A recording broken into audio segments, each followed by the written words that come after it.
சற்று முன் வெளியான முக்கிய பரபரப்பான உங்களுக்கான தகவல்கள். அடுத்த 24 மணி நேரத்தில் தமிழகம் மற்றும் புதுவையில் கனமழைக்கு வாய்ப்பு.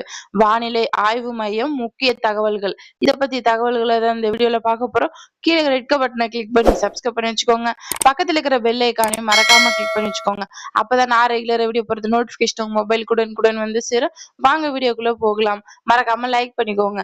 தமிழகத்தில் அதாவது இன்று 3ஆம் தேதியன்று தமிழகத்தில் ஓரிரு இடங்களிலும் புதுவை மற்றும் காரைக்கால் பகுதிகளிலும் இடி மின்னல் மற்றும் பலத்த காற்றுடன் மணிக்கு 30 முதல் 40 கிலோமீட்டர் வேகத்தில் கூடிய லேசான முதல் மிதமான மழை பெய்யக்கூடும்.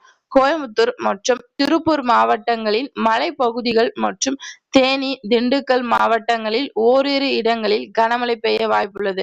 4ஆம் தேதியன்று நீலகிரி, கோயம்புத்தூர், திருப்பூர், தேனி, திண்டுக்கல், ஈரோடு, சேலம், நாமக்கல், திருச்சிராப்பள்ளி, அரியலூர், பெரம்பலூர், திருவண்ணாமலை, கரூர் மற்றும் கள்ளக்குறிச்சி மாவட்டங்களில் ஓரிரு இடங்களில் கனமழை பெய்ய வாய்ப்புள்ளது.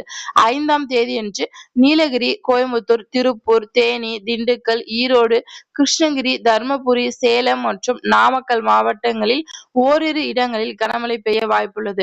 குறிப்பாக தமிழகத்தில் 7ஆம் தேதி முதல் 8ஆம் தேதி வரை மணிக்கு 30 முதல் 40 கிலோமீட்டர் வேகத்தில் லேசான முதல் மிதமான மழை பெய்யக்கூடும். குறிப்பாக நீலகிரி, கோயம்புத்தூர், திருப்பூர், ஈரோடு, தேனி, திண்டுக்கல், மதுரை, விருதுநகர், தென்காசி, கன்னியாகுமரி, திருநெல்வேலி, தூத்துக்குடி, ராமநாதபுரம், சிவகங்கை மற்றும் புதுக்கோட்டை மாவட்டங்களில் ஓரிரு இடங்களில் கனமழை பெய்ய வாய்ப்புள்ளது.